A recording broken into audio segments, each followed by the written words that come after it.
Assalamualaikum warahmatullahi wabarakatuh. Salam sejahtera untuk semuanya. Saya Pak Ali dari Insight Chamber. Berikut ini adalah buku kelas 6 ya, buku tematik kelas 6 tema 1. Ya. Ini topiknya selamatkan makhluk hidup. Kita akan membahas subtema 1 tumbuhan sahabatku. Ya, ada 3 subtema nanti hewan sahabatku dan ayo selamatkan hewan dan tumbuhan. Sekarang kita mulai dari tumbuhan sahabatku. Subtema 1. Perhatikan berbagai tumbuhan di sekitarmu. Apa manfaat tumbuhan bagi kehidupan? Yuk kita cari. Wah, tumbuhan itu manfaatnya sangat banyak ya. Yang tidak berbuah pun ya, itu paling tidak menyumbangkan oksigen kepada manusia. Ya, memberikan oksigen dan menyerap karbon dioksida. Karbon dioksida adalah gas yang kita keluarkan, gas racun yang bisa meracuni tubuh kita. CO2 diserap sama tumbuhan. Terus tumbuhan pada saat yang sama menghasilkan oksigen, yang oksigen ini kita hirup ya. Saat kita menghirup oksigen, kita mengeluarkan karbon dioksida. Jadi kita sama tumbuhan sebenarnya saling membutuhkan. Tumbuhan membutuhkan karbon dioksida untuk membuat makanan ya, manusia membutuhkan oksigen untuk membakar makanan. Ya, dan manusia mengeluarkan karbon dioksida yang dibutuhkan tumbuhan. Dari sini saja sudah ada hubungan yang sangat erat antara manusia dengan atau hewan dan secara umum ya, manusia dan hewan itu dengan tumbuhan. Belum bicara tentang daunnya, buahnya, baru gas yang diperlukan dan gas yang dikeluarkan. Ayo kita diskusikan. Amatilah gambar berikut ya. What we have here, we got two birds ya. This is bird, burung, sambil baca bahasa Inggris ya, bird. Burung. We have buffalo. Buffalo. We have buffalo. We have cow. Ya.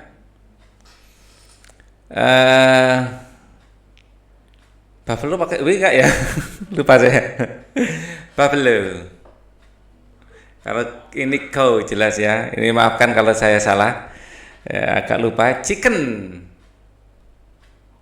Chicken kalau ini benar pasti. Chicken. What we have here? Rabbit. Nah, nggak begitu kelihatan ya. Saya rabbit. Rabbit. This is carrot. Ya. Wortel. Carrot. Okay. This is bird and this is farmer. Petani itu apa? Farmer. Oke, ini perlu dilihat ulang apakah benar apakah salah. Oke, next. Buatlah pertanyaan mengenai tumbuhan sebagai sumber kehidupan. Ya. Apa manfaat tumbuhan untuk kehidupan kita? Tumbuhan untuk kehidupan kita. Apa yang terjadi apabila tumbuhan punah? Apabila tumbuhan punah, ya akan saya jawab sendiri ya. Paling tidak ada 2 manfaat tumbuhan bagi kita. Yang pertama adalah menyediakan oksigen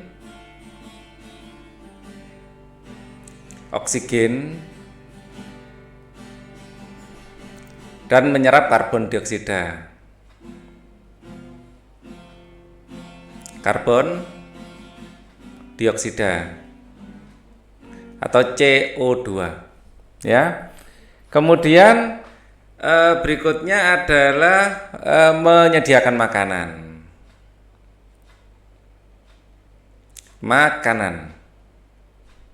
Nah, apa yang terjadi apabila tumbuhan punah? Manusia dan hewan ikut punah. Itu jawabannya ya. Manusia dan hewan ikut punah. Ya, dan bumi kembali menjadi seperti bola batu saja. Mintalah temanmu untuk menjawab lalu diskusikanlah. Ternyata tumbuhan dimanfaatkan manusia dan hewan sebagai bahan makanan.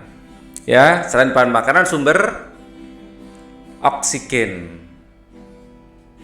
Ya. Jadi tumbuhan merupakan sumber kehidupan. Tumbuhan itu merupakan sumber kehidupan bagi semua makhluk hidup. Setelah mengetahui manfaat tumbuhan bagi kehidupan, Edo ingin belajar lebih jauh mengenai perkembangbiakan tumbuhan. Cermati kisah Edo berikut ini. Liburan sekolah telah tiba. Edo mengunjungi pamannya di desa. Dia seorang petani jagung. Edo datang ke rumah pamannya tidak untuk berlibur saja. Edo juga ingin belajar. Ibu guru memberikan tugas selama liburan. Bu guru ingin anak-anak memberikan laporan tentang satu hal yang menarik dan bermanfaat yang dilihat selama liburan. Edo ingin mengetahui tentang tanaman jagung, terutama tentang perkembangbiakannya. Berikut ini adalah laporan pengamatan Edo. Ya. Jadi bagaimana jagung berkembang biak? Jagung merupakan salah satu tanaman yang dijadikan bahan makanan pokok di berbagai negara. Salah satunya di Indonesia. Ya, di Indonesia penduduk Pulau Madura menjadikan jagung sebagai makanan pokoknya.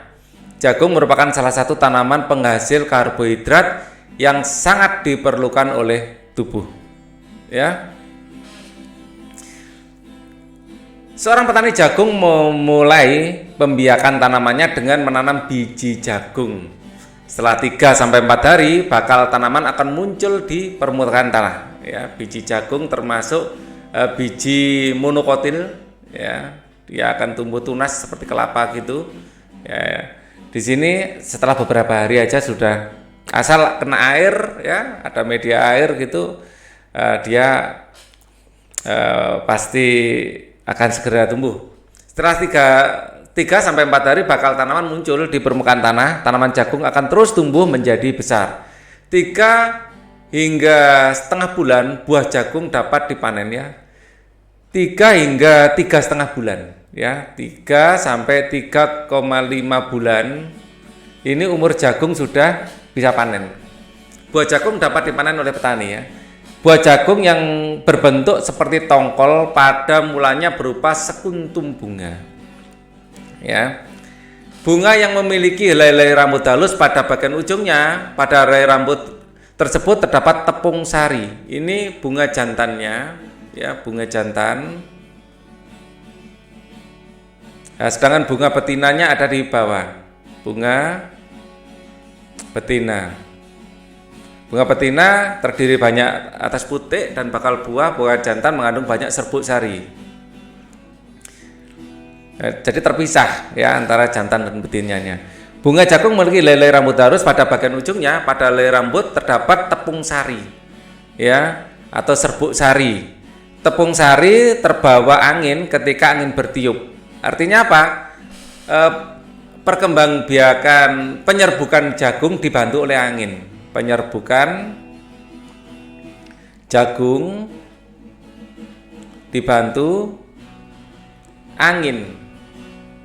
Selain jagung, padi juga dibantu oleh angin, rumput dibantu oleh angin. Memang pada kenyataannya jagung itu termasuk anggota rumput-rumputan, ya.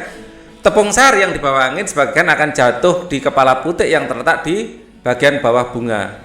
Pada jagung yang lain ketika itulah terjadi pembuahan. Jadi di sini pembuahan ini adalah bertemunya tepung sari atau serbuk sari, saya nulis di sini, ya, dengan kepala putik. Kepala putik. Maka terjadi pembuahan, atau pembuahan ini biasa juga kita kenali dengan penyerbukan. Ya, pembuahan pada tanaman biasa kita sebut juga penyerbukan. Setelah terjadi pembuahan, bunga jagung tersebut terus berkembang hingga menjadi buah jagung. Perkembangan itulah yang dapat diamati dari waktu ke waktu. Buah jagung akan siap dipanen ketika jagung sudah berwarna kecoklatan dan bagian tongkolnya sudah mengering. Apabila buah jagung tersebut dikupas, akan memperlihatkan biji jagung yang kekuningan. Bagian yang dimakan oleh manusia adalah biji jagungnya. Ya, Supaya jagung selalu tersedia sebagai bahan makanan manusia, maka petani jagung harus menanam kembali sebagian biji jagung dari hasil panen. Biji jagung yang tua dapat ditanam kembali, dari sinilah akan dimulai lagi perkembangbiakan jagung. Ya, ditulis oleh Nuni. Kita lanjutkan. Edo senang sekali menikmati tinggal di lingkungan yang berbeda. Edo juga senang memperoleh pengetahuan baru tentang tanaman jagung yang merupakan salah satu makanan kesukaannya. Ya, jagung ini dibakar enak, ya. Dibakar terutama jagung muda ya. Ya, ini jagung muda.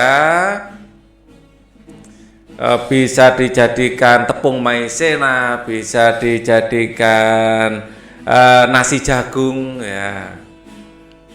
Macam-macam, banyak sekali olahan yang dari jagung dibuat. Keripik juga enak ya, kerupuk jagung itu ada, tacos atau apa itu dari jagung juga ya. Banyak makanan-makanan yang merupakan produk dari jagung. Bacalah dengan seksama. Taco atau tacos gitu ya, itu dapat dari jagung juga. Bacalah dengan seksama. Tulislah ide pokok dan informasi penting dari teks judul bagaimana jagung berkembang biak dengan mengisi diagram berikut ini. Ya, kita lihat paragraf 1, apa inti dari paragraf 1 ya. Ini kita akan lihat dari teksnya sini. Ya. Mana tadi paragraf 1? Kita geser ke sini ya. Nah, di sini dia. Pada paragraf 1 ya, jagung merupakan salah satu tanaman yang dijadikan bahan makanan pokok ya. Salah satunya adalah Indonesia. Ya, ini adalah inti dari paragraf 1. Biar cepat saya kopas saja ya. Jagung ini merupakan salah satu tanaman pokok ya.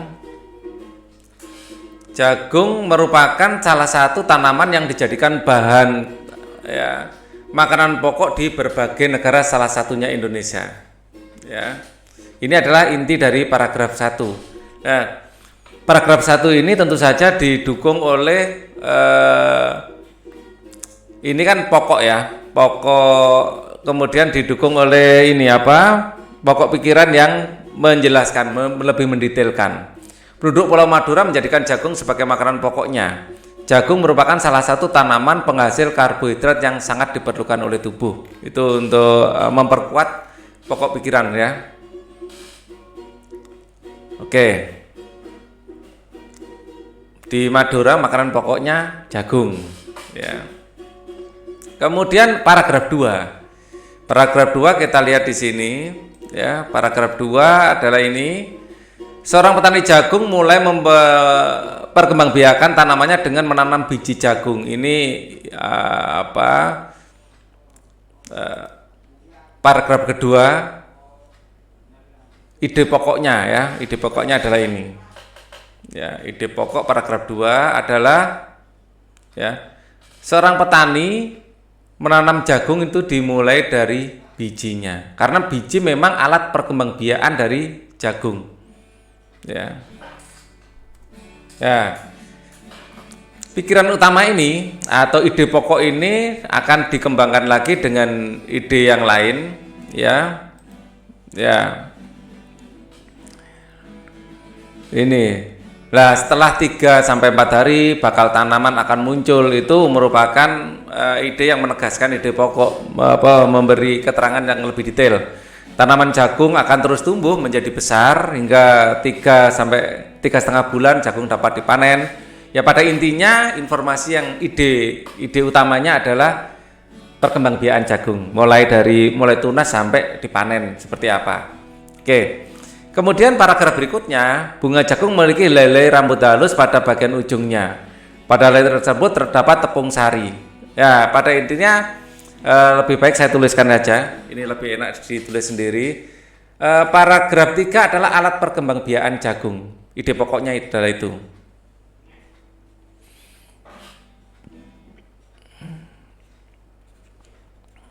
Jagung. Kalau ide pokok yang sebelumnya kan apa adanya dari teks saya kutip karena itu memang seperti itu lebih enak ya. Kalau ini kalau mau ditulis sendiri, ini adalah petani menanam jagung mulai dari biji jagung, ya. Jadi alat perkembangbiakan jagung sendiri di apa ya? Ditegas merupakan ide pokok dari paragraf 3. Ya. Bunga jagung memiliki relai rambut halus pada bagian ujungnya. Pada relai rambut tersebut terdapat tepung sari. Tepung sari akan terbawa angin, dia bertiup. Tepung sari terbawa angin, sebagian akan jatuh ke kepala putik, ya, terletak bagian bawah. Ketika itulah terjadi pembuahan, ya. Jadi alat perkembangbiakan jagung, ya. Detailnya ada serbuk sari. Ya, hal-hal penting yang ada di situ, terus kemudian putik, dan ada pembuahan. Ini adalah ide untuk menegaskan ide pokok alat perkembangbiakan jagung. Kemudian kita lihat paragraf 4. Ya, paragraf 4. Nah, setelah terjadi pembuahan, bunga jagung tersebut terus berkembang menjadi buah jagung. Ya, perkembangan itulah yang diamati dari waktu-waktu. Ini ide penyertanya. Buah jagung akan siap dipanen ketika rambut sudah warnanya coklat, dikupas memberatkan biji kekuningan. Bagian yang dimakan manusia adalah biji jagung. Jadi setelah terjadi pembuahan, jagung tersebut akan terus berkembang menjadi buah jagung. Ya. Jadi paragraf 4 ide pokoknya adalah proses perkembangan pada jagung. Perkembangan pada jagung mulai biji sampai menghasilkan biji lagi, mulai biji sampai panen. Ya, jadi prosesnya, lama waktunya, apa itu bisa dijadikan ini ciri-ciri kapan waktunya panen, ya. Ini bisa untuk ide berikutnya, ya. Ide yang memperkuat ide pokok. Nah, supaya jagung selalu tersedia bagi bahan makanan manusia, maka petani harus menanam kembali jagung dari hasil panen, ya. Ini intinya adalah cara melestarikan jagung. Kalau ditulis dengan kalimat sendiri lebih singkat seperti itu. Cara melestarikan jagung. Kita bisa membuat kalimat yang singkat seperti ini, ya, cara melestarikan jagung. Jadi apabila kita ingin agar jagung terus berkesinambungan tumbuhan jagung ini, maka kita harus, ini tulisannya kok jelek sekali ya, nanti dikomplain saya. Cara melestarikan jagung. Melestarikan jagung. Oke. Kita lanjutkan, diskusikan diagrammu dengan teman kelompokmu, kembangkan ide pokok dari informasi yang ada pada diagram menjadi sebuah tulisan, serahkan tulisanmu pada gurumu. Artinya, setelah kita tahu ide pokoknya ini, ya, setelah kita tahu ide pokoknya ini, kita kembangkan lagi dengan bahasa kita sendiri, ya. Jadi yang pertama adalah jagung merupakan salah satu tanaman yang dijadikan bahan makanan pokok di berbagai negara, salah satunya Indonesia. Seorang petani jagung mulai mengembangbiakan dari biji jagung sampai umurnya, pengolahnya, ya, cara merawatnya mungkin bisa kalian tambahkan. Ya, di sini ide-ide pokoknya adalah daerah di Indonesia yang makanan pokoknya jagung, daerah Madura gitu ya, makanan pokoknya pokok jagung. Terus kita juga di sini bisa negara lain yang penghasil jagung, bisa kalian sebutkan di situ. Kalian cari informasi di internet, negara lain penghasil jagung. Ya, ini bisa kalian tambahkan sendiri. Ya, ini juga bisa kalian tambahkan bagaimana petani mulai menyiapkan tanah sampai panen itu seperti apa. Terus dari sini, dari sisi jagungnya itu sendiri, proses perkembangbiakannya seperti apa. Ya, ini dari sisi petani, ya. Tanaman jagung dilihat dari sudut pandang petani.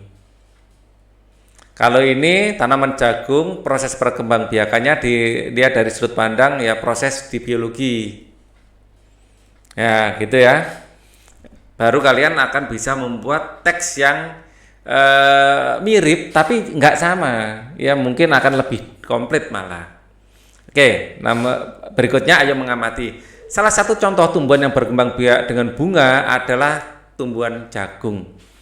Tepung sari pada jagung akan terbang terbawa oleh angin ketika angin bertiup, ya, perkembangbiakannya dibantu oleh angin. Tepung sari terbawa angin sebagian akan jatuh ke kepala putik yang terletak di bagian bawah bunga pada pohon jagung yang lain. Ketika itulah terjadi pembuahan. Jadi pembuahan itu bisa dibuahi oleh serbuk sarinya sendiri, bisa dibuahi oleh serbuk sarinya tetangga. Nanti akan kita pelajari yang seperti itu juga. Ya,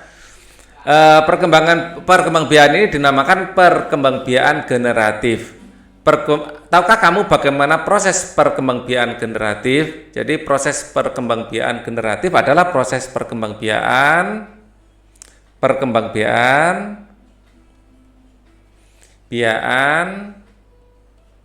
yang ditandai dengan adanya pembuahan.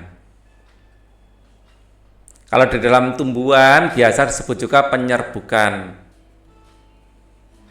Nah, pada intinya apa pembuahan atau penyerbukan ini? Bertemunya sel serbuk sari dengan kepala putik. Ya, ini adalah penyerbukan atau pembuahan pada tanaman.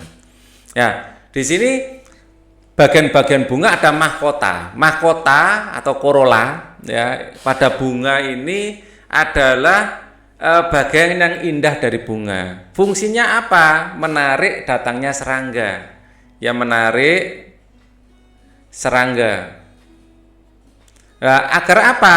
Karena bunga yang memiliki mahkota, ya, pada umumnya penyerbukan dibantu oleh serangga. Ya, misalnya tawon, ya, atau kupu-kupu. Ya, sebenarnya tawon datang itu karena tertarik dengan nektarnya. Dia juga menyediakan nektar. Ya. Ya, nektarnya nanti diambil oleh tawon. Ya, dalam proses pengambilan nektar tersebut, tawon ini membantu penyerbukan dari bunga. Ya, tubuh serangga ini punya bulu-bulu yang apabila nempel ke kepala putik, ini akan nempel di bulu-bulunya dan serbuk sari, ya. Dan dia berjalan-jalan nanti beberapa akan jatuh di kepala putik. Ya, ini adalah kepala sari. Kepala sari ini banyak mengandung serbuk sari.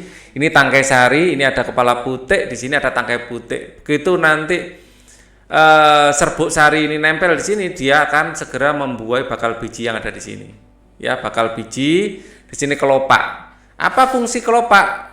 Ya, melindungi bunga saat masih kuncup. Ya, melindungi bunga saat masih kuncup. Nah, kemudian ini dasar bunga, terus di sini ada tangkai bunga. Ya, nggak kelihatan ini, tangkai bunga. Tangkai bunga. Ya, ini tangkai bunga. Jadi tangkai bunga ya tempat untuk berpijaknya bunga. Ya, di atasnya ada dasar bunga, di sini kelopak atau nempelnya bunga pada tangkai bunga, itu tempat nempelnya bunga pada tanaman gitu ya. Tempat menempelnya, bukan tempat menempelnya ya. Alat yang digunakan untuk menempel pada tanaman, intinya gitu aja deh ya. Secara lisan aja.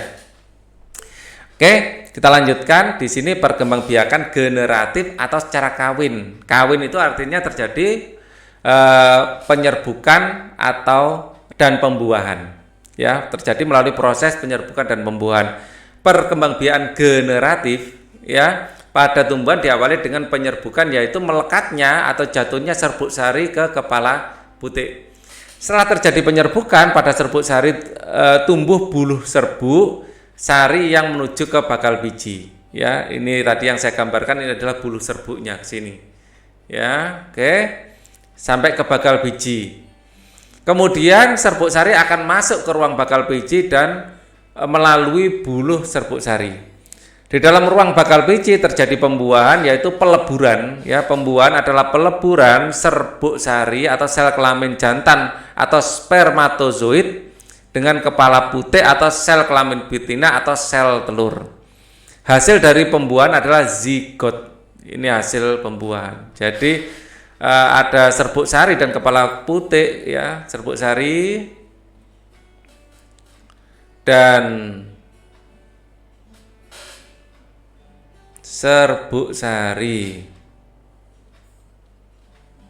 Kalau bertemu dengan bakal biji atau sel telur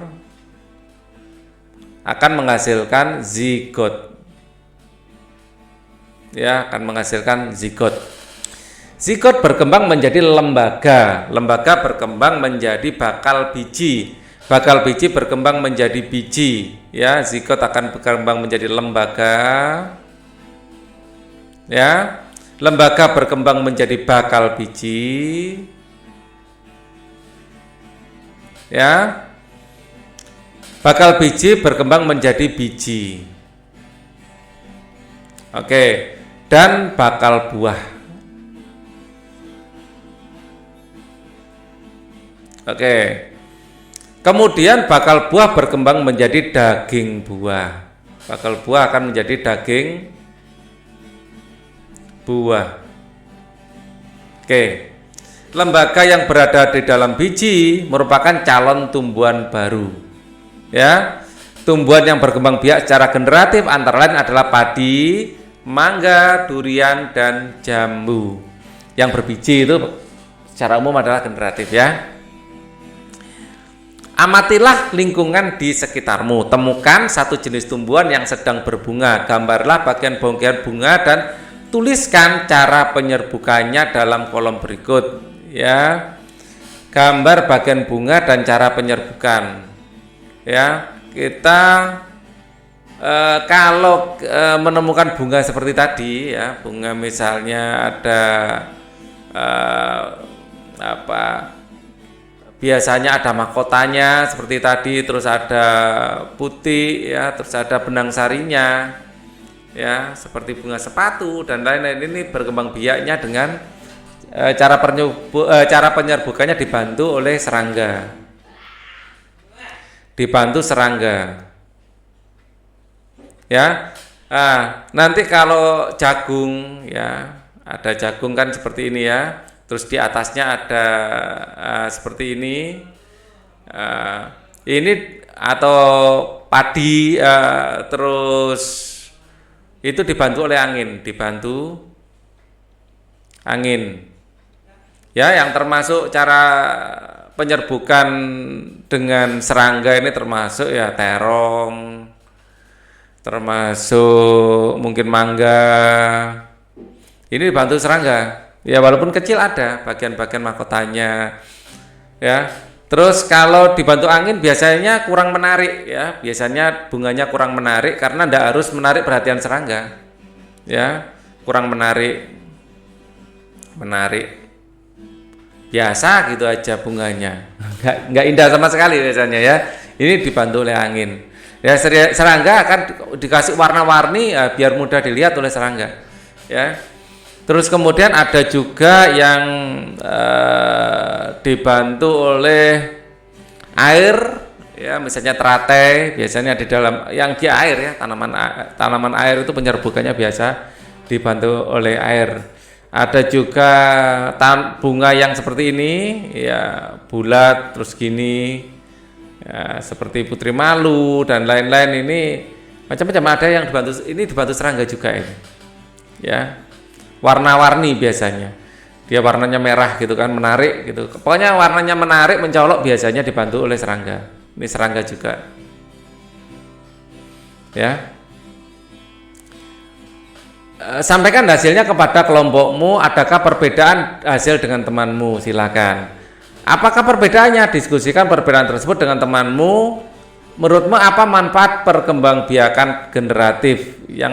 Secara umum perkembangbiakan, ya, secara umum adalah untuk melestarikan jenisnya, untuk melestarikan jenisnya.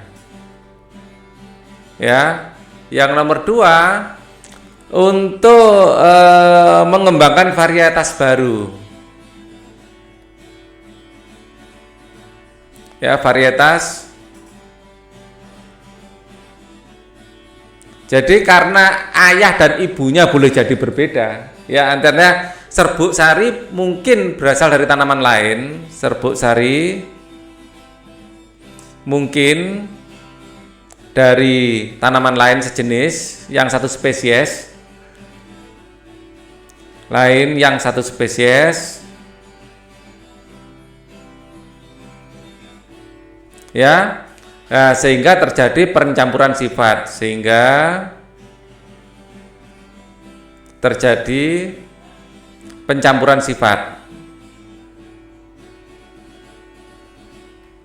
Ya, seperti pada manusia, misalnya orang Indonesia, ya, orang Indonesia akan menikah sama orang Jerman misalnya, atau orang Eropa, orang Inggris misalnya. Ya, maka orang Indonesia yang orang Melayu, ya, termasuk orang Melayu, ya, mungkin orang Melayu atau orang Melanesia, ya, misalnya Indonesia dari Manado ini adalah orang Eropa, ya, nanti punya anak akan ada pencampuran, mungkin matanya, mungkin aja rambut pirang sesuai dengan yang dari Eropa itu.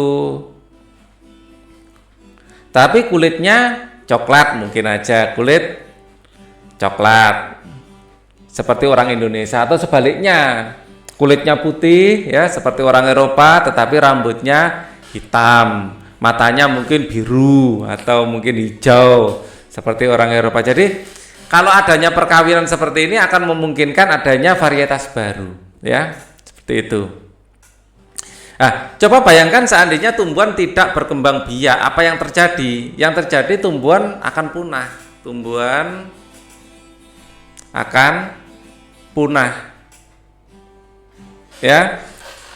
Oke, kita lanjutkan. Bunga yang indah, ya, bukan hanya tumbuh di Indonesia. Negara-negara lain seperti negara tetangga pun memiliki bunga yang cantik karena kondisi geografis yang hampir sama. Bunga yang tumbuh tidak jauh berbeda jenisnya. Perhatikan jenis-jenis bunga yang tumbuh di negara-negara tetangga. Ya, kita lihat. Bunga kembang sepatu, bunga kembang dan bunga sama ya, Saudara ya. Bunga kembang sepatu tumbuh di Indonesia dan Malaysia. Bunga ini dapat digunakan sebagai pewarna di Malaysia. Bunga kembang sepatu dinamakan bunga raya dan merupakan bunga nasional. Perhatikan bunga Kamboja pada gambar di samping. Bunga ini sering digunakan dalam perlengkapan tari di Bali. Ya, bunga Kamboja. Dor campa atau bunga Kamboja dapat ditemukan di Indonesia dan Laos. Ya, bukan campa sama. Kalau campa sama adalah saudaranya berus sama. Yang lihat Dragon Ball pasti tahu. Dor campa atau bunga Kamboja dapat ditemukan di Indonesia dan Laos. Di negara tersebut, ya, bunga ini digunakan untuk dekorasi, ya, upacara keagamaan dan penyambutan tamu. Ya, bunga Kamboja ditemukan di Indonesia dan Laos. Ya, selain untuk dekorasi, bunga Kamboja itu banyak ditanam di makam biasanya. Kalau di Jawa, ya, banyak ditanam di makam. Kalau di Bali, ya, di halaman rumah biasanya. Ya. Malaysia, Laos, dan Indonesia hidup berdampingan. Kita, ya, ada Malaysia, ya, di sini ada Malaysia, ya, ada Laos, ya, di sini Laos, ya, yang warna coklat ini, ya. Malaysia dan Indonesia berdampingan. Di sini ada Filipina, juga tetangga kita juga itu. Meskipun berbeda negara, namun ketiganya memiliki persamaan dalam kehidupan sosial dan budaya. Masih banyak negara lain yang memiliki kesamaan. Oleh sebab itu, mereka menggabungkan diri dalam satu organisasi yang bernama ASEAN, yaitu Persatuan Negara-Negara Se-Asia Tenggara. Berikut ini adalah 10 negara ASEAN. ya. Brunei Darussalam ini tetangga kita juga, orangnya, karakternya, kemudian budayanya mirip sekali, ya. Ini dulu juga keturunan dari raja-raja dari sekitar Makassar situ juga, Malaysia, ya. Di sini ada Laos, di sini ada Kamboja, ya, Thailand. Di sini ada Myanmar, di atasnya Thailand, Myanmar sampai ke bawah juga, ya. Kemudian ada Vietnam, terus Filipina, ini kepulauan, Indonesia yang kuning. Singapura kecil, ya, kecil, walaupun kecil tapi ini perdagangannya sangat maju Singapura. Oke. Terus di sini ada lagi negara sebenarnya di sini, tapi belum masuk ASEAN apa sudah, saya belum ngecek. Di sini ada Timor Timur, ya, di sini Timor Timur. Terus di sini ada Papua Nugini, di sini ada Papua Nugini, di sini ada Timor Timur atau Timor Leste, ya, sekarang Timor Leste namanya, bukan Timor Timur, Timor Leste. Ya, Timor Leste itu adalah negara-negara di sekitar Indonesia, ya. Tapi di buku ini yang masuk ASEAN adalah negara ini, ya, ASEAN, Association of Southeast Asian Nation, ya, itu singkatan dari ASEAN. Untuk menambah wawasanmu tentang ASEAN, bacalah informasi berikut dengan seksama. ASEAN menjawab kebutuhan hidup bertetangga. Kamu pasti pernah merasakan nyamannya hidup bertetangga. Hal ini terasa saat semua keluarga saling mendukung, saling membantu, dan bekerja sama. Kenyamanan dalam bertetangga perlu diwujudkan karena tiap keluarga memiliki kepentingan yang sama. Kepentingannya apa sih? Ingin hidup makmur, nyaman, ya. Hal itu juga mendasari terbentuknya ASEAN. ASEAN adalah sebuah organisasi internasional yang beranggotakan negara-negara di kawasan Asia Tenggara. Negara ini bersatu karena adanya persamaan letak geografis dan kemiripan budaya. Kepentingan yang sama, ya. Jadi negara-negara ini bersatu karena adanya persamaan geografis, kepentingan, ya, kemudian kemiripan budaya, ya. Dalam memajukan pertumbuhan ekonomi, sosial, budaya serta menjaga keamanan, ya, kawasan menjadi dasar pertimbangan para tokoh-tokoh pendiri ASEAN. Pada tahun 1967, ASEAN berdiri atas Deklarasi Bangkok.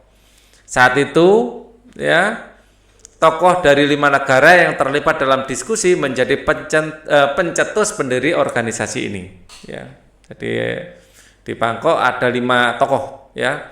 5 negara yang menjadi anggota pertama ASEAN pada tahun 1967, ya, adalah Indonesia, Malaysia, Thailand, Singapura, dan Filipina. Sekali lagi, Indonesia, Malaysia, Thailand, Singapura, dan Filipina. Para utusan kelima negara tersebut yang sekaligus merupakan tokoh pendiri ASEAN adalah Adam Malik dari Indonesia, ya, Tun Abdul Razak dari Malaysia, Tanat Koman dari Thailand, ya, kemudian S. Rajaratnam dari Singapura, dan Narcisco Ramos dari Filipina. Narciso Ramos. ASEAN harus dapat memberikan manfaat bagi, ya, ASEAN harus memberikan manfaat bagi semua anggotanya, ya. Untuk itu berbagai kerjasama dikembangkan untuk memajukan kesejahteraan semua anggotanya. Kerjasama di bidang ekonomi, sosial, budaya, serta politik dikembangkan demi kemajuan semua anggota. Manfaat yang dirasakan oleh anggota-anggota ASEAN membuat semakin banyak negara yang kemudian bergabung dengan organisasi ini. Saat ini ada 10 negara yang menjadi anggota ASEAN. Berdasarkan urutan waktu bergabungnya negara ASEAN tersebut adalah 5 negara pendiri, yaitu Indonesia, Malaysia, Thailand, Singapura, Filipina, yang bergabung pada 8 Agustus 67. Brunei Darussalam, ya, 7 Januari 84, ya. Kemudian Vietnam bergabung pada 28 Juli 95. Laos dan Myanmar bergabung pada 23 Juli 97. Kamboja bergabung pada tanggal 30 April 99. Kamboja. Timur Leste belum ya ternyata di sini ya. Masyarakat negara-negara ASEAN memiliki kehidupan sosial budaya yang unik. Ya, kamu dapat mempelajarinya dengan teks berikut. Kehidupan sosial budaya masyarakat ASEAN. Yang pertama, Brunei Darussalam. Kampung Anyar adalah desa terapung di Brunei Darussalam. Tahun 1400, Kampung Anyar sempat menjadi pusat pemerintahan ya. Saat ini banyak penduduknya yang memiliki perahu pribadi dan disimpan di bawah rumah apung mereka. Ya.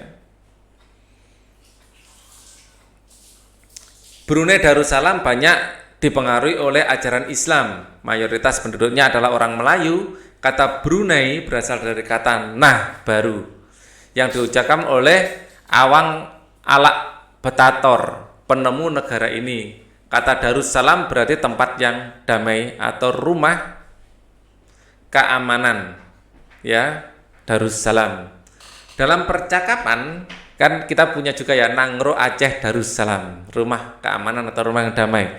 Dalam percakapan menunjuk dengan jari telunjuk dianggap kasar. Lo ingat lo ya, beda dengan sini. Ya agak kita juga kadang-kadang dianggap kasar tapi enggak, mungkin mereka lebih menganggapnya lebih kasar lagi. Ya, jangan sampai kita ke sana terus nunjuk-nunjuk gini ya. Oke. Dalam percakapan menunjuk dengan jari telunjuk dianggap kasar. Ya, secara tradisional orang Brunei tidak berjabat tangan dengan lawan jenis. Ya, jadi jangan berjabat tangan dengan lawan jenis ya di Brunei. Kalian nanti mendapat sanksi sosial. Melepaskan sepatu adalah kebiasaan umum orang Brunei sebelum masuk rumah orang lain. Kalau bertamu di Brunei, jangan lupa sepatu dilepas. Oke. Sekarang Malaysia. Patung Dewa Marungga di Malaysia merupakan patung berukuran 42,7 meter. Sangat besar ya. Patung ini terletak di Batu Caves, gua yang merupakan salah satu kuil Hindu di luar India yang paling populer yang didedikasikan untuk Dewa Murungga. Malaysia memiliki kota bernama Georgetown, yaitu kota yang terdaftar dalam UNESCO World Heritage. Kota ini terletak di Pulau Penang.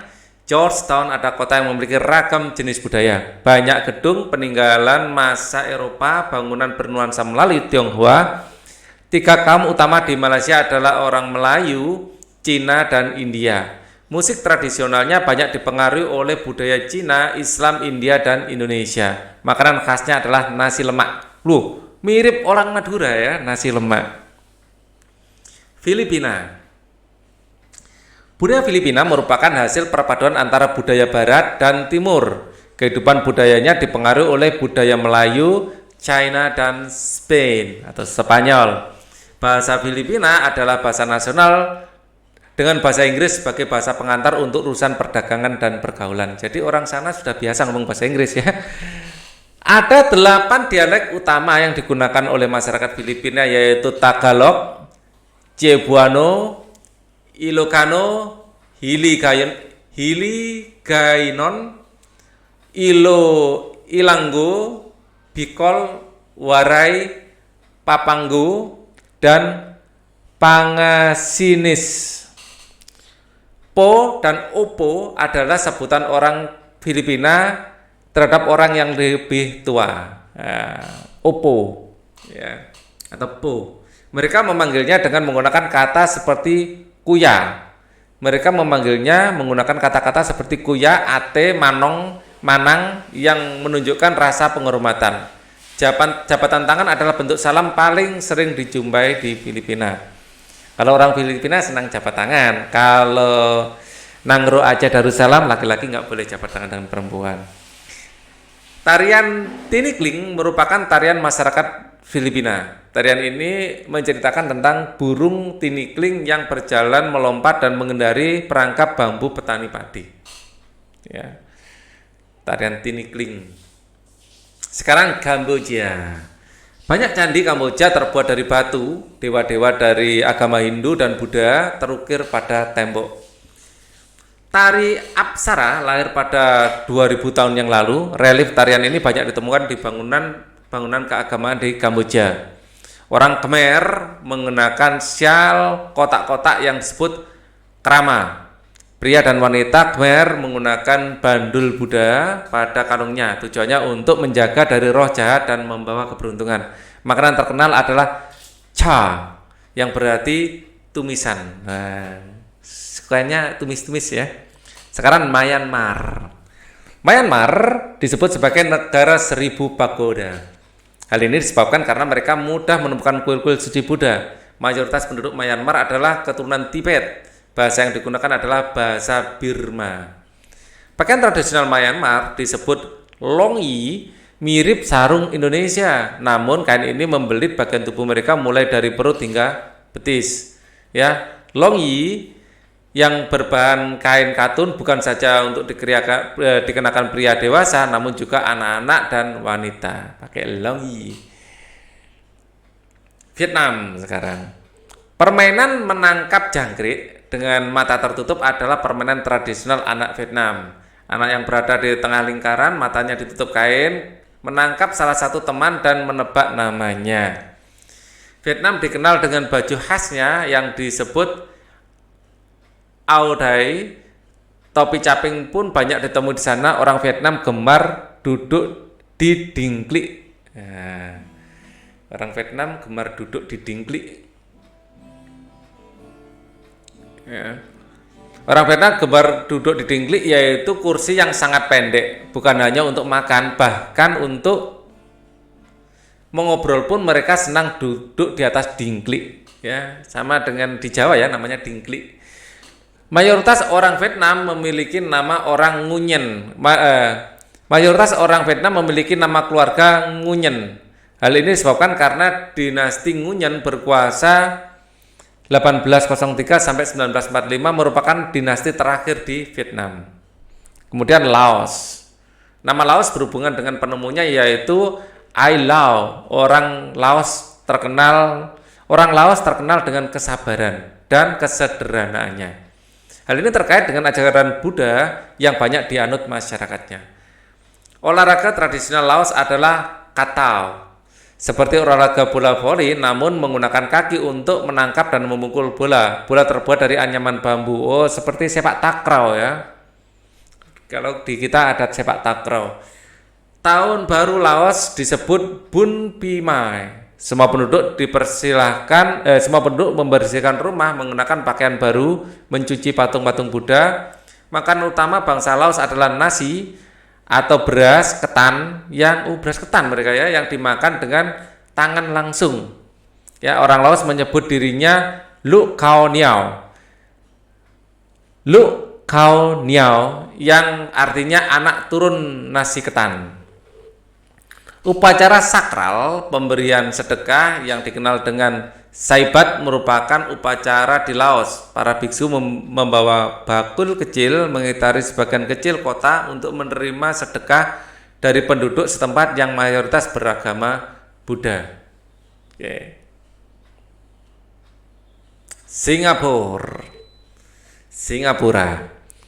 Singapura memiliki lambang negara Merlion. Merlion adalah patung berkepala singa dan berbadan ikan. Menurut mitos, Singapura dahulunya adalah kampung ikan. Kampung ini bernama Temasek, yang berasal dari bahasa Jawa yang artinya lautan. Singapura berasal dari kata Sansakerta yang berarti kota singa. Penduduk Singapura berasal dari China, Melayu, India, dan Eropa. Kaum Baba adalah sebutan bagi keturunan Cina Melayu. Singapura memiliki 4 bahasa resmi, yaitu Melayu, Mandarin, Inggris, dan Tamil. Masyarakat Singapura memiliki budaya jalan kaki. Sekitar 80% masyarakat memilih berjalan kaki kemana-mana. Hal ini disebabkan karena harga kendaraan, mobil, dan bahan bakar sangat mahal. Kepiting adalah makanan sangat digemari masyarakat Singapura. Thailand adalah satu-satunya negara di ASEAN yang tidak pernah dijajah bangsa Eropa. Thailand dalam bahasa Thai adalah perantet Thai. Thailand dalam bahasa Thai adalah perantet Thai, artinya tanah kebebasan. Sejak tahun 1800 Thailand berubah nama antara lain Siam dari bahasa Sanskerta yang artinya gelap atau coklat dan Thailand. Ya. Ramakin adalah cerita tradisional Thailand yang mempengaruhi kehidupan masyarakatnya. Di Thailand, kepala adalah bagian tubuh paling dihormati. Tidak ada orang yang akan berani menyentuh kepala, bahkan kepala anak-anak. Tidak boleh menyentuh kepala orang Thailand ya. Sebaliknya, bagian kaki dianggap bagian yang paling hina karena dipakai sebagai alat untuk menapak tanah. Oleh sebab itu, kaki tidak boleh dihadapkan ke patung suci atau ke orang lain. Ya, Indonesia dan Thailand memiliki tradisi minum teh. Di beberapa daerah di Indonesia kebiasaan minum teh dilakukan secara turun-temurun. Salah satunya adalah teh yang diseduh di poci. Ya, kita sampai ada lagunya. Teh poci mas, manis gula batu. Nah, itu karena kita memang ada tradisi di sana. Oleh sebab itu teh disebut dinamakan dengan teh poci. Ya. Di Thailand, teh disajikan dengan susu ya dan rempah-rempah. Ya. Teh tersebut dinamakan Thai iced tea yang disajikan dingin.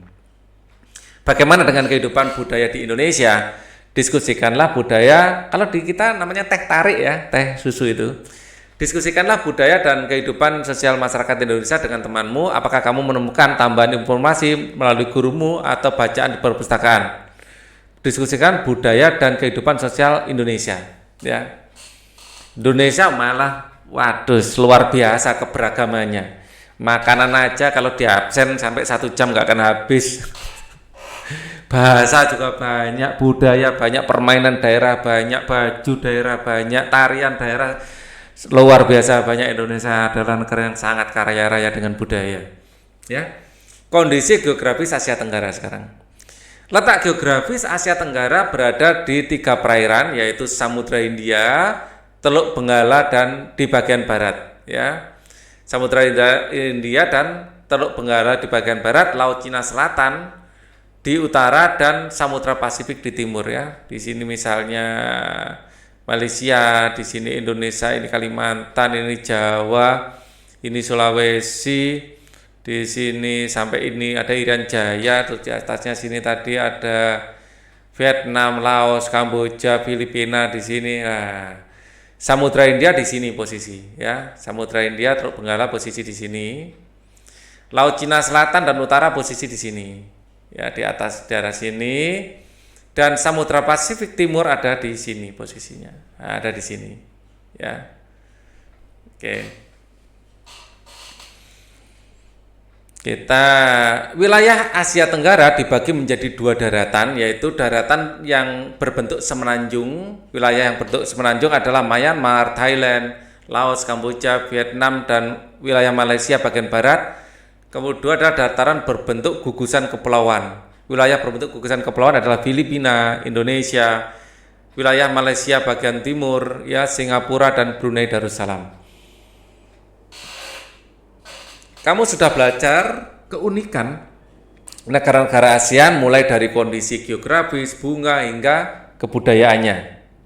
Ya, pilihlah 2 negara ASEAN, carilah perbedaan dan persamaan karakteristik dari kedua negara tersebut, mulai dari tumbuhan yang hidup, khususnya bunga yang menjadi ciri khas negara dan kondisi sosial budaya mereka. Kamu bisa menyebutnya nama bunga, nama sebutan apabila ada, dan pemanfaatan di tempat tumbuhnya dan tempat tumbuhnya. Tulislah pemikiranmu tentang karakteristik negara dengan diagram Venn yang telah disiapkan. Perhatikan caranya berikut ya. Perhatikan caranya berikut. Tentukan 2 negara yang akan kamu cari informasinya lebih dalam lagi. Tulislah di kotak yang tersedia di sini. Tulis masing-masing karakteristiknya di lingkaran sesuai dengan negaranya. Di tengah lingkaran kamu dapat menuliskan persamaan karakteristik yang dimiliki kedua negara. Ya, misalnya Indonesia dengan saudara kembarnya, saudara dekatnya yaitu Malaysia. Karena sangat banyak persamaan Indonesia dengan Malaysia ya. Kebanyakan terdiri dari etnis Melayu, ya, sebagian ada China, ya, terus kemudian ada Arab, ya, atau yang paling banyak Melayu dan Cina, ya, yang banyak mendominasi Malaysia dan banyak sekali di Indonesia. Kalau kedua negara kalau mau dihitung sih semua negara ada, tapi yang paling banyak dilihat itu Cina dan Melayu itu saja. Bunga beda. Kalau bunga di Malaysia ini tadi bunga yang dianggap sebagai bunga negara adalah bunga sepatu atau bunga raya. Ya, bunga sepatu atau bunga raya. Kalau di Indonesia ada 3, ada melati, puspa bangsa, ada anggrek, ya,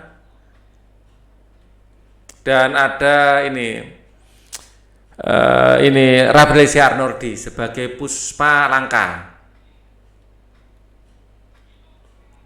Rafflesia arnoldi. Ini puspa langka, ini puspa bangsa. Kalau anggrek itu puspa kesuma kalau nggak salah, lupa saya. Ya, oke. Jadi ini bunganya beda. Terus kemudian makanan khasnya. Kalau makanan khas ini Indonesia punya banyak sekali. Kalau di sini kan ada nasi lemak tadi, ya, nasi lemak. Tapi kalau di Indonesia yang terkenal, ya, yang jelas rendang, nasi goreng, ya. Terus kalau tarian, ya, Indonesia tinggal pilih mau tarian dari Bali, ya, mau tarian dari Jawa, ya, luar biasa banyak, ya. Nah, ini coba kalian lengkapi sendiri, ya. Jadi sama-sama memiliki tempat yang diakui UNESCO. Di kita punya tadi Borobudur, ya, Borobudur. Ya, di sana punya Jawstone. Ya, ini adalah warisan budaya yang diakui UNESCO. Di sini diakui UNESCO. Di sini juga diakui UNESCO. Kalau di Indonesia diakui UNESCO banyak sekali, ya. Borobudur ini salah satu di antaranya saja. Oke, nanti kalian bisa melengkapi, bisa nyari di internet banyak sekali informasi-informasi membandingkan dua negara. Nah, sungguh menarik kehidupan sosial budaya penduduk negara tetangga. Kamu akan belajar lebih banyak lagi tentang negara-negara ASEAN. Ya. Apa yang kamu pelajari pada kegiatan hari ini adalah perkembangbiakan pada tumbuhan, biakan generatif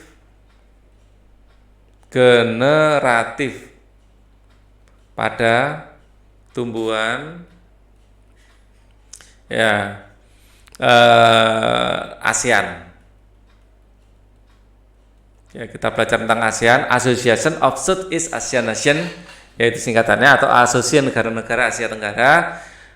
Hal paling menarik apa yang kamu pelajari, mengapa? Nah, ini kalian sendirian tuliskan. Apakah kalian suka mempelajari budaya-budaya negara tetangga? Apakah kalian suka memperhatikan perkembangbiakan pada tumbuhan? Nah, ini menurut saya kedua-duanya sangat menarik. Bagi kalian mana yang lebih menarik? Kerjasama dengan orang tua sekarang. Perhatikan lingkungan rumahmu. Apakah tanaman yang berkembang biak secara adakah tanaman yang berkembang secara generatif? Ya, kalau di lingkungannya Pak Ali banyak sekali di sini, ya. Ada di depan rumah ada mangga, ada jambu. Jambu pun Pak Ali punya 2, ada jambu biji, ada jambu air. Ya, kemudian ada palem. Terus apa lagi yang ada pisang bukan vegetatif, dengan ini apa? Tunas kalau pisang. Ada juwet atau jamblang, ya, dekat rumah Pak Ali ada jamblang. Atau orang Jawa sebutnya juwet. Ya. Terus ada kedondong. Terus ada juga jeruk. Wah, banyak tanaman di sekitar sini, ya, ternyata. Ada kelengkeng juga, kelengkeng. dan sawu. Dah. Sebenarnya masih ada beberapa lagi. Diskusikan dengan orang tuamu dan sampaikan hasilnya dengan guru dan temanmu. Ya, kalian lihat lingkungan sekitarmu ada tanaman apa saja yang berkembang biak dengan biji. Ya. Kalau nggak tahu namanya, tanya orang tua, Pak, itu itu namanya apa, gitu ya. Oke, sekarang kita masuk pada pembelajaran 2, ya, halaman 17 bisa kalian lihat. Tahukah kamu bahwa ada beberapa jenis tumbuhan yang dapat diolah menjadi makanan dan obat?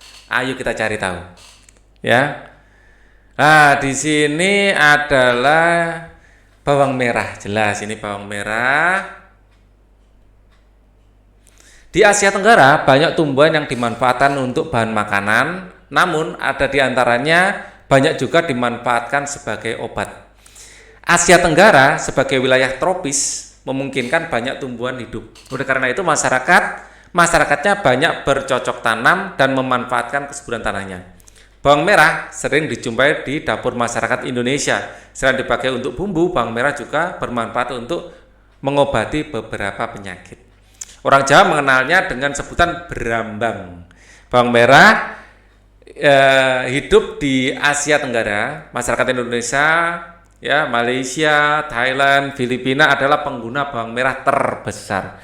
Karena masakan kita kayaknya kalau nggak ada berambangnya atau bawang merah ini nggak komplit, ya. Hampir semuanya, mau nasi goreng, rendang, mau nyebutkan apa, rawon, mau nyebutkan apa lagi, soto, itu semuanya ada bawang merahnya, ya. Jadi hampir tidak, sedikit sekali mungkin 50% lebih masakan khas Nusantara ini ada bumbu bawang merahnya, kecuali pecel itu enggak ada. Ada sambal pecelnya ada ya, bawang merahnya. Wah, jadi susah nyari yang enggak ada bawang merahnya. Rujak enggak ada bawang merahnya. Pemakaian bawang merah banyak terdapat di Indonesia. Di tahun 2004, jumlah bawang merah yang digunakan mencapai 160.800.000 ton per tahun. Bayangkan, ya, orang Indonesia makan bawang merah sekian ribu ton. Ya, juta ton, bawang. 160.800.000 ton. Apabila bilangan 160.800.000 ditulis dalam tabel nilai tempat, di manakah angka 1 dan 6 ditempatkan? 1 di sini di ratusan juta, 6 di puluhan juta. Ya. Di jutaan adalah angka 0, ratusan ribunya adalah 8, puluhan ribunya adalah 0, ribuannya adalah 0, ratusan, puluhan, satuan semuanya 0. Ya. Jadi ratusan juta, puluhan juta, jutaan. Ya, ratusan ribu, puluhan ribu, ribuan, ratusan, puluhan, satuan. Diskusikan dengan jawabanmu dengan temanmu, silakan. Selain bawang merah, nanas banyak tumbuh di Asia Tenggara. Saat ini nanas banyak diproduksi dalam bentuk kalengan maupun kemasan lainnya. Wah, jadikan manisan nanas enak. Paling suka nanas madu. Wah, agak kecil-kecil bentuknya, manis rasanya. Gak harus besar, yang penting manis. Perhatikan informasi berikut. Nanas adalah salah satu buah yang memiliki manfaat bagi kesehatan. Selain buahnya yang enak tenan, ya, dimakan, nanas diyakini mengandung vitamin, protein, mineral yang sangat penting bagi tubuh. Kita mengambil protein jangan dari tablet, ya. Makan buah saja lebih sehat. Protein juga ada, mineralnya juga ada loh, ya. Di Asia Tenggara, nanas banyak ditanam di Filipina, Thailand, dan Indonesia. Berpenduduk sekitar 555 juta, ya. Asia Tenggara menjadi penghasil nanas tertinggi di dunia, ya. Di Kecamatan Sungai Apit, Siak, Indonesia memproduksi nanas mencapai 21.600.000 per tahunnya. Seorang petani di daerah ini bisa berpenghasilan 34 juta, ya, sampai 42.500.000 per tahun. Penghasilan mereka setiap bulan adalah sekitar 2.830.000 sampai 3.450.000, ya, per bulan. Loh, dari hasil nanam nanas. Nah, oke. Catatan, bilangan-bilangan yang ada dalam informasi di atas, catatlah bilangan-bilangan yang ada dalam informasi di atas bersama temanmu, pilihlah 3 bilangan, sampaikan kepada temanmu bilangan-bilangan tersebut terkait nilai tempatnya dengan cara sebanyak-banyaknya. Apakah ada perbedaan penyampaian bilangan tersebut? Ya, pembacaan angka. Pembacaan angka selalu dimulai dari posisi karakter angka terbesar yang paling kiri. Ya, dimulai dari yang kiri. Bilangan yang memiliki 2 karakter, angka besarnya adalah puluhan. Yang memiliki 3 karakter, 3 nilai tempat ya, adalah angka terbesarnya adalah ratusan. Bilangan yang memiliki 4 karakter, angka terbesarnya adalah ribuan. 1, 2, 3, 4 gitu ya. Yang keempat ini adalah ribuan. Ya, ini tabelnya sudah ada di sini. Ya, ini adalah karakter pertama, kedua, ketiga, keempat, kelima, 6, 7, 8, 9. Ada 9 karakter di situ. Ya. Atau 9 nilai tempat. Ya, ingat karakter itu apa? Nilai tempat. Ya, ini karakter atau nilai tempat. Oke. Karakter atau nilai tempat. Kita lanjutkan. Penggunaan tanda pisah angka. Tanda pisah angka digunakan untuk bilangan yang lebih dari 999 ya. Kalau sudah mulai masuk ribuan. Tanda tersebut digunakan untuk memisahkan setiap angka 3 digit angka ya dari sebelah kanan untuk urutan angka. Tanda pemisah angka memisahkan kelompok angka ribuan, jutaan dan seterusnya setiap kelipatan 3 angka ya. 1, 2, 3 ada titik, 1, 2, 3 ada titik, seperti itu untuk memudahkan dilihat. Di Indonesia tanda pemisah angka yang digunakan adalah titik. Di negara lain mungkin ada yang koma ya. Kalau kita menggunakan kalkulator biasanya pemisahnya bukan titik tapi koma. Karena kalkulator tersebut mungkin softwarenya buatan luar negeri. 1.400.000 ya, 1 juta ini nilai jutaan, 1.432.000 ya. Jadi kita berhenti dulu. 1.432.321 gitu ya bacanya. Angka-angka yang dikelompokkan berdasarkan batas tanda pemisah maka akan memiliki kelompok-kelompok angka. Kelompok angka dasar memiliki 3 angka paling kanan ya, ini kelompok dasar ya yang sini. Kelompok angka ribuan memiliki 3 angka sebelah kiri tanda pemisah ribuan yang sini, dan kelompok jutaan memiliki 3 angka sebelah kiri pemisah jutaan. Nah, ini masih 1 di depannya mungkin, nah ini kelompok jutaan ya, kelompok dasar ribuan jutaan. Oke. Kita geser sedikit. Nah, di sini ada jutaan, kelompok jutaan, ya, kelompok ribuan dan kelompok dasar. Oke ya, kita lanjutkan lagi. Temukan jawabanmu dari soal berikut. Tulislah bilangan di bawah ini dalam bentuk standar. Ya, berarti 10 juta, ya 10 juta 10 kemudian titik, ya ini sudah jutaan. Oh tambah 2 juta, 10 juta tambah 2 juta, sebentar. 10 juta tambah 2 juta ini satu kelompok ya menjadi 12 ya. 12 titik ya kelompok jutaan. Terus ini kelompok ratusan ribu ya. Ini masih 320.000 ini kelompok kedua ya. 320.000 ya 23. Maaf ribunya ada termasuk ini. Termasuk 3. Ini masih masuk ribuan. Ini masuk ribuan. 323.000 ya 472 seperti itu ya. Ini adalah kelompok dasar, ini kelompok ribuan, ini kelompok jutaan ya. Kita lanjutkan lagi ya. Tulislah bilangan berikut dalam bentuk penulisan standar ya. Penulisan standar di sini 4 juta ya 256.000.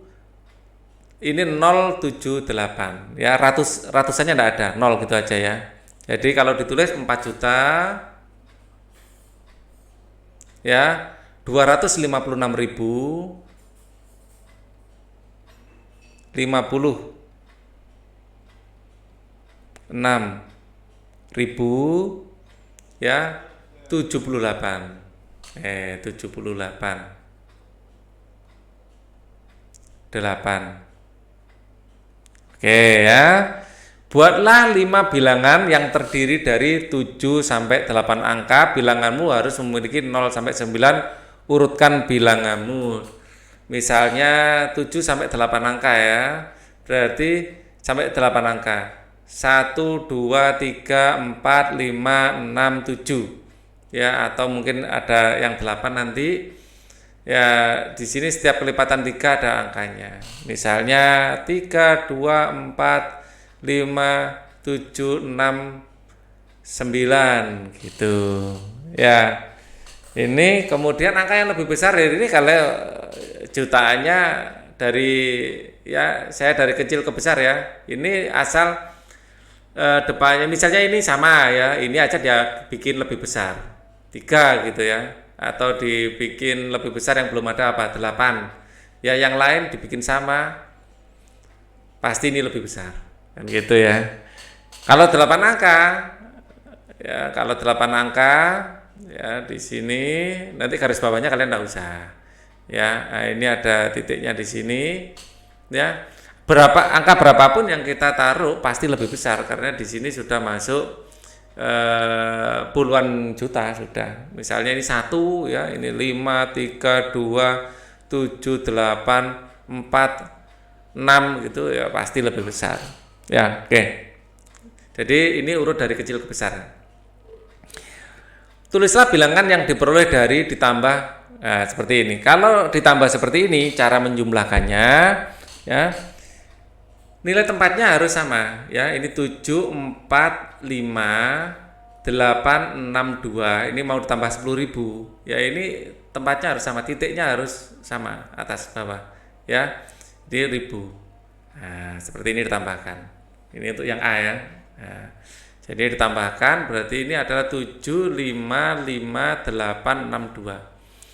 Yang kedua akan saya kerjakan pakai biru misalnya ya. Saya kerjakan di sini 875 maaf 875 ribu ya, ditambah 1 juta, tambah 1 juta itu 2 3 4 5 6 ya, seperti ini. Ditambah di sini 0 0 0 5 7 8 di sini ini berapa tadi, 1 juta ya. Nah, 8 terus 1 di sini, titiknya di sini ya. Di sini 8 lurusnya 0 ya, 8 ini lurusnya 0, 8 ini lurusnya 0 bukan lurusnya 1 ya.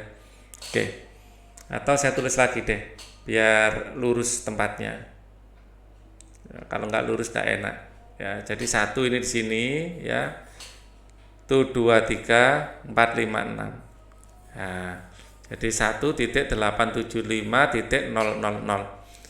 Untuk ini akan berikutnya saya tulis dengan warna coklat ya. Warna coklat ini 3 ya, 174 ya, 821 ya. Ini saya tambah 100.000 misalnya, 100.000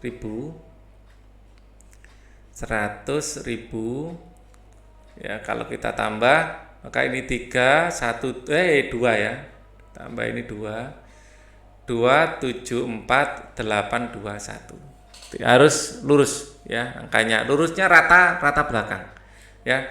Yang terakhir saya akan kerjakan pakai warna hitam ya, dikurangi loh. Oh my god, ini tadi dikurangi, maaf nggak baca saya, dikurangi ya. Ini dikurangi ternyata ya, ini tambah ini dikurangi ya. Kalau dikurangi tetap ya, ini 1 2 8 4 dikurangi 0 adalah tetap 4 ya. 7 dikurangi 0 adalah 0, 1 dikurangi 1 di 0 ya, ini 3 ya, dikurangi.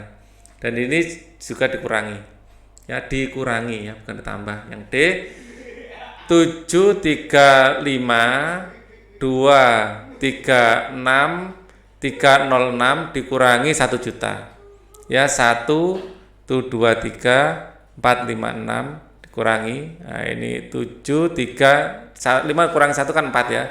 4 ini tulis apa adanya, kan kurangi 0 itu ya bilangan itu sendiri. Oke, aku adalah bilangan antara 6 juta sampai 7 juta. Jadi di antara 6 juta sampai 7 juta di daerah sini berarti ya. Ya, aku adalah bilangan ganjil. Kalau bilangan ganjil, syaratnya satuan harus ganjil. Harus ganjil. Ya, saya pakai merah aja. Angka ribuanku semuanya sama. Angka ribuan semua sama. Jadi di daerah ribuan ini sama. Ya, ini sama. Sama. Titik ya ini terserah. Ya, di sini karena 6 juta sampai 7 juta pasti di sini ada angkanya dan di sini harus sama nanti. Ya. Angka dasarku semuanya sama. Ya, angka dasarku semuanya sama. Ini angkanya sama semua. Angka dasar, angka ribuanku semuanya sama, angka dasar juga semua sama. Ini juga semua sama ya. Ini semuanya sama. Jumlah seluruh angkaku ada 30. Ya, misalnya semua sama ini saya misalkan sebagai angka itu adalah A misalnya. Ini adalah A, ini adalah A, di sini adalah A, di sini adalah A, di sini adalah A, di sini adalah A. Ya. Saya bikin A saja ya, bukan angka biar enak. Jumlah seluruh angkaku adalah 30. Ya. Jadi ini beda sendirian. Beda sendiri saya kasih B. Jadi B tambah A ditambah A ditambah A ditambah A ditambah A ditambah A ini sama dengan 30. Ya, jumlah seluruh angkaku 30. Bilangan berapakah aku? Temukan bilangan sebanyak mungkin. Bagaimana kamu menemukan jawabannya? Jadi 1 2 3 4 5 6 6A. Ya, di sini kan sebanyak ada 7. B tambah 6A itu harus sama dengan 30. Ya, dan A ini bilangannya sama. Ya. Nah, 30 yang bisa dibagi 6 adalah semua dibagi 5. Nah, ini yang jadi masalah ini harus antara 6 dan 7. B-nya ini harus angka 6 kalau gitu. Di antara 6.000 dan 7.000, B-nya ini harus angka 6. Ya. Pasti di antara 6.000 dan 7.000. Ya, B-nya ini harus angka 6. Sudah fix ini adalah angka 6. Ini B pasti 6. B pasti 6. Jadi nanti adalah 6 tambah 6A sama dengan 30. A-nya harus bilangan yang sama. Ya, 6A sama dengan 30 dikurangi 6 adalah 24. Ya, 6A 24 bagi A-nya sama dengan 24 dibagi 6 adalah 4. Nah, jawabannya A-nya adalah 4. Jadi 6 ya, kemudian 4 4 4 4 4 4. Ini kalau di bilangan tersebut ini sudah ketemu. Ya, kalau kita jumlahkan ya sekarang ya, apakah 6 tambah 4 tambah 4 tambah 4 tambah 4 tambah 4 adalah 30? Kita pakai kalkulator saja untuk membuktikan. Ya. 6 ditambah 4-nya berapa kali? 1 2 3 4 5 6. 4 kali 6 24. 6 tambah 24. Ya, sama dengan 30 pas toh. Nah, misalnya A-nya ini saya bikin ya ini harus di antara 6 dan 7 masalahnya ya. Jadi 6 4 4 4 4. Misalnya A-nya 3, bisa enggak? A-nya dibikin 3. Kalau A-nya 3, 6 kali 3 ini 6 dikali 3 adalah 18. 30 kurang 18 berapa? 30 kurangi 18. 30 kurangi 18 sama dengan 12. Nggak bisa. Ini harus di antara 6 dan 7. Ini harus fix, harus 6 angkanya. Jadi ini adalah jawabannya. Ya. Oke. Diskusikan jawabanmu dengan teman kelompokmu, apakah hasilnya ada yang berbeda. Bagaimana kita mengurutkan bilangan besar? Ayo kita pelajari caranya. Ya. Perhatikan informasi berikut, ya. Kita lihat. Perhatikan informasi berikut, buah-buahan banyak dikonsumsi oleh penduduk Indonesia. Berikut adalah data produksi dari buah Indonesia tahun 2006. Ada buah pisang ya 5.037.472, buah mangga 1.621.997, buah jeruk 2.565.543, buah nanas ya 1.427.781. Urutkan bilangan di atas, jelaskan urutanmu. Yang paling besar ya kita lihat jutaannya saja. Ya yang paling urutkan bilangan di atas. Ini dari besar ke kecil apa kecil ke besar? Berikut adalah data produksi dari kecil ke besar ya. Kita tidak ada perintah di sini, biasanya dari kecil urutkan bilangan prioritas. Ini saya urutkan dari kecil ke besar. Nanti kalau dari besar ke kecil tinggal membalik. Dari kecil ke besar. Paling kecil adalah jutaan. Untuk jutaan kita lihat ratusan ribunya 6, ini 4. Kita pilih yang paling kecil yang ini. Jadi 1.427.781. Ini yang pertama. Kemudian yang kedua kita susul ini 1.621.997 ya. Ini titik koma saja, titik koma. Ini titik ya. Ya, kemudian 2.565.000, 2 kan pasti lebih kecil dari ini mah. Titik 543 titik koma di sini 5 juta ya, titik 073.472. Ini adalah jawabannya. Ya. Jadi kalau diurutkan ini adalah urutan pertama, ini urutan kedua, ini urutan ketiga, dan ini adalah urutan keempat. Oke. Cara mengurutkan bilangan-bilangan, perhatikan bilangan-bilangan yang kamu miliki, perhatikan angka pada posisi paling kiri. Angka pada bilangan mana yang paling besar? Apabila angka di posisi paling kiri memiliki angka yang sama, perhatikan angka selanjutnya. Mana yang paling besar, begitu seterusnya. Jadi urut dari kiri ngeceknya. Nah, sekarang buat bilangan jutaan. Kalau jutaan berarti di atas 6 digit. Ya, yang memiliki angka dari 0 sampai 9, urutkan bilangan tersebut. Bandingkan jawabanmu dan berikan komentar. Misalnya 1.706.5.324. Ini yang pertama. Yang kedua, yang lebih besar dari ini, asal ini misalnya ini saya bikin sama, ini saya bikin lebih besar, pasti sudah lebih besar. Mau ini 00, 000 ya, ini semuanya 0 ya. Tapi 8-nya ini lebih besar dari 7 ya, ini lebih besar. Apalagi kalau jutanya kita bikin lebih besar. Misalnya ketiga, ini saya kasih 5 ya. Ini walaupun semua 0000 pasti lebih besar. Di sini 5 lebih besar dari ini. Misalnya yang keempat adalah 5000001 gitu aja sudah lebih besar dari ini. Di sini angka 1 kan gitu. Yang lain semuanya sama ya. Di sini angka 0, ini 1, ini lebih besar. Yang keenam misalnya ini saya rubah menjadi 6 gitu. 6 ini pasti sudah lebih besar. Misalnya 6 juta gitu pasti lebih besar dari 5 juta 1 kan gitu ya. Jadi yang pertama prioritas yang kiri semakin ke kanan. Kalau semuanya sama paling tidak yang paling belakang kita cek kan gitu. Lanjutkan. Wah, menarik sekali belajar tentang buah-buahan yang berasal dari tumbuhan yang ada di sekitar kita. Sebagai sumber kehidupan, tumbuhan memiliki kandungan gizi yang berguna bagi tubuh. Begitu banyak manfaat tumbuhan bagi kehidupan. Coba bayangkan apa yang terjadi jika Tuhan Yang Maha Esa tidak menciptakan tumbuhan. Ya, pasti semua hewan akan punah. Semua hewan dan manusia akan punah atau tidak mungkin bisa bertahan hidup pada intinya ya. Kita lanjutkan. Di hari libur, Lani dan teman-temannya merencanakan untuk berkumpul di rumah Edo. Mereka merencanakan membuat minuman dari jahe. Mereka juga akan mengolah jahe menjadi minuman sehat dan segar. Namun alangkah kagetnya Lani, Udin, Siti, Dayu, dan Beni dan Edo. Ternyata Edo sedang sakit. Ia batuk dan demam. Edo terbaring di tempat tidur. Ya. Kemudian mereka akhirnya sepakat untuk membuatkan wedang jahe untuk Edo. Di belakang rumah Edo banyak tanaman jahe. Edo sangat senang, persahabatan mereka sangat indah. Mereka memiliki latar belakang yang berbeda, namun semangat tolong-menolong di antara mereka sangat tinggi. Bagaimana pendapatmu tentang sikap teman-teman Edo? Tuliskan pendapatmu pada kolom di bawah ini. Nah, tindakan ini ya sangat sesuai dengan nilai-nilai